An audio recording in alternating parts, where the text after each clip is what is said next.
It is Memorial Day weekend, and we are continuing to honor the millions of brave Americans who not only served but also gave their lives in the service of our nation and our armed forces. Originally known as Decoration Day, it began in the years following the Civil War as a time for communities to decorate the graves of fallen soldiers with flowers.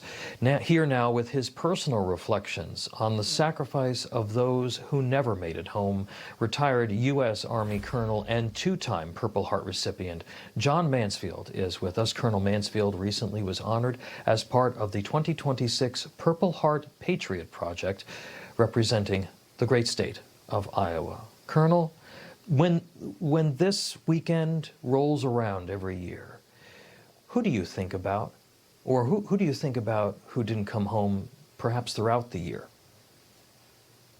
Well, Tom, good morning. Thank you for having me here. I think about the soldiers that served with me. Of course, my war was in Vietnam.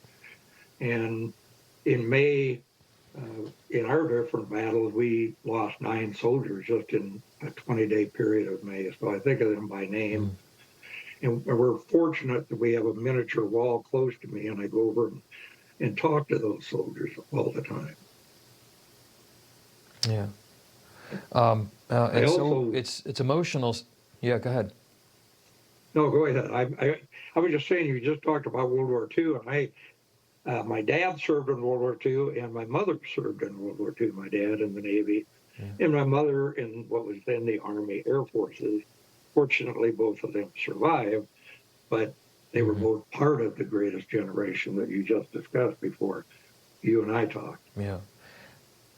You received 2 Purple Hearts in the same month, and you share that recognition, though, with so many who never made it home. And a lot of folks don't realize that the Purple Heart is awarded posthumously to those who fell in battle. Talk to us about that one award that nobody wishes to earn, but everybody's proud of. Yeah, the Purple Heart is, as you say, the award that no one wants to earn.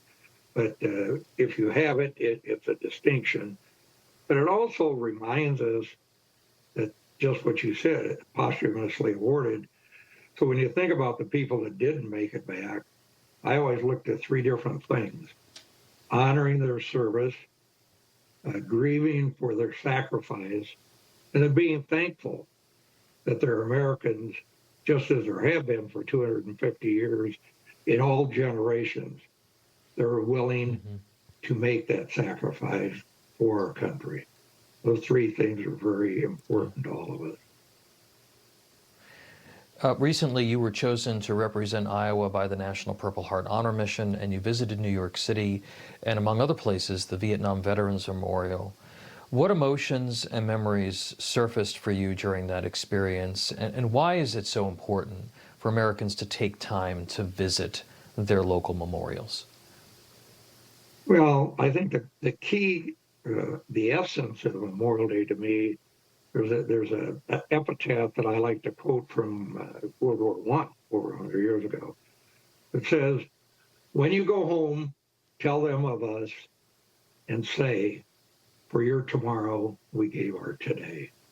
So that I think is the essence of what Memorial Day is all about. We want to honor the veterans that gave their all. We want to grieve for the veterans that gave their all and be thankful for them. But most importantly, we need to ensure that they are never, ever forgotten. And that's why we have Memorial Day. That's why the ceremonies that you've talked about are going on across the country, and programs such as yours today, I think, are vital. And ensuring that we never take them out of our remembrance, and the fallen are never, ever forgotten. And just that piece of that epitaph that says, "Tell them of us and say, for your tomorrow we gave our today." So we talk about them, we don't forget the service and the sacrifice that they made for all of us that allows us to be here today. Colonel John Mansfield, 2-time Purple Heart recipient, thank you Thank you, sir, not only for your service, but for being with us and those reflections. We appreciate you. All right, thank you, Tom. Appreciate it.